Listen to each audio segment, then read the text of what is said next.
방언을 말하며 뱀을 집으며 무슨 독을 마실지라도 해를 받지 아니하며 병든 사람에게 손을 얹은즉 나으리라 하시더라. 아멘. 이 모든 것들은 귀신을 쫓아내고 병든 자들을 이기며 병든 자들을 일으켜 세우며 이 모든 것들은 영적인 싸움에서 승리를 말하고 있는 것입니다.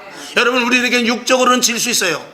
육적으로 내가 다른 사람보다 밑에 있는 것 같은 그런 모습이 될 수도 있어요. 그러나 영적으로는 저와 여러분이 이 세상에서 가장 최상위에 있다는 사실을 믿으시기를 주님의 이름으로 축원을 드립니다. 우리는 영적인 권세를 가진 자이고 우리는 예수 그리스도의 이름, 그 예수 그리스도의 이름은 이 온 영적인 세계에서 가장 높이 있는 이름입니다. 그 이름을 우리에게 주셨고 그 권세를 우리에게 주셨음을 저와 여러분이 분명히 믿는 것, 이것이 얼마나 중요한지 모르죠. 에베소서 6장 12절을 봅니다. 시작. 우리의 씨름은 혈과 육에 대한 것이 아니요 정사와 권세와 이 어두움의 세상 주관자들과 하늘에 있는 악의 영들에게 대함이라. 아멘. 여러분, 악의 영들을 이길 수 있어야 돼요. 귀신을 물리칠 수 있어야 돼요. 사단의 계기를 알아야 돼요. 그래야 내 안에서 물질이 빠져나가지 않습니다. 그래야 나에게 병든 것이 고쳐지는 것입니다. 그래야 내 자식들이 잘 되는 것입니다. 그래야 우리 가정이 바로 서고 그래야 우리의 직장과 사업장이 그 이후에 잘 되는 것입니다. 우리는 먼저 무엇을 해야 될지 너무나 모른다는 것이지요. 하나님께서 그렇게 말씀하시고 성경에 그렇게 기록되어 있고 예수님 십자가에 죽으시면서까지 그 말씀을 했는데 우리는 자꾸 앞과 뒤를 바꿔버리니 이게 문제가 아닙니까? 그러니까 교회가 변질되고 교회가 잘못되고 교회가 하나님이 원하는 교회 방향으로 나가지 못하는 부분들이 분명히 있다는 것입니다.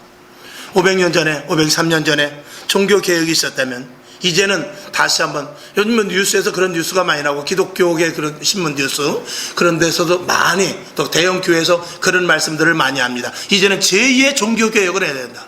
제일 먼저 마틴 루터를 비롯해서 존 칼빈이 종교개혁을 했다면 이제는 500년이 지난 이 시점에 이제는 다시 한번 종교개혁을 해야 된다. 왜 그러냐? 이번 코로나 사태 속에서 새롭게 교회를 세울 수 있어야 되겠다라고 말씀들을 많이 합니다. 그렇습니다. 저도 공감하는 바입니다. 코로나 사태가 오늘날 있어서 이게 멈춰지고 완전히 이 병균이 소멸돼서 예전 작년 재작년과 같이 원 모습으로 돌아가면 좋은데, 만약에 그렇지 않고 앞으로도 계속 마스크를 써야 되고 앞으로도 계속 거리를 둬야 되고 앞으로도 제한이 생긴다면 그럼 그 가운데서 교회는 어떻게 할 겁니까? 교회가 무너져 버리고 말아야 됩니까?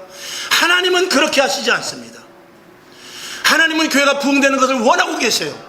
하나님 지금도 한 영혼 한 영혼이 주 앞으로 돌아오기를 원하고 계세요. 그런데 이 코로나가 문제가 아니라 코로나 속에서도 하나님께서 하실 일을 우리는 찾아야 됩니다. 하나님은 코로나가 아니라 전쟁이 일어나도, 질병 가운데서도, 재앙이 일어나도, 폭풍우 가운데서도, 파도 가운데서도 하나님이 일하시는 분명히 있어요. 홍해 앞에서도 하나님은 홍해를 가르친 분입니다. 여리고성 앞에라 할지라도 거기서 포기가 되는 것이 아니라 여리고성을 무너뜨려서 가나안 땅을 가게 하신 분이 하나님이 있습니다. 요단강에 있어도 발을 디뎌라 라고 말씀하신 분이 하나님이 있습니다. 그런데 이 코로나 사태, 이 작은 것 앞에, 이것은 이미 재앙의 전초 이제 기지입니다.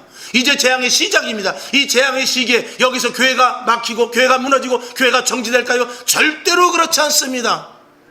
오히려 알곡과 죽정이를 갈라서 하나님께서 엄선된 하나님의 군사들을 데리고 마치 광야에서 가나안 땅을 들어갈 때 여호수아 갈렙과 20세 미만과 거기서 태어난 자들을 데리고 가나안 땅으로 가듯이 하나님께서는 새 일을 거하실 것입니다.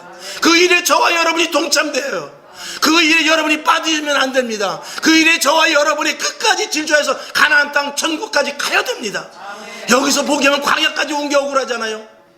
홍해를 건너서 광야까지 옮겨오고 그러잖아요. 우리는 가나안 땅을 들어가야 돼요. 하나님의 나라 들어가야 돼요. 오늘 주님 오시면 어떡합니까? 오늘 내 생명을 내가 불러가시면 어떡할 겁니까? 하나님 앞에 반드시 설 수 있는 그 믿음을 우리가 가져야 되는 것입니다.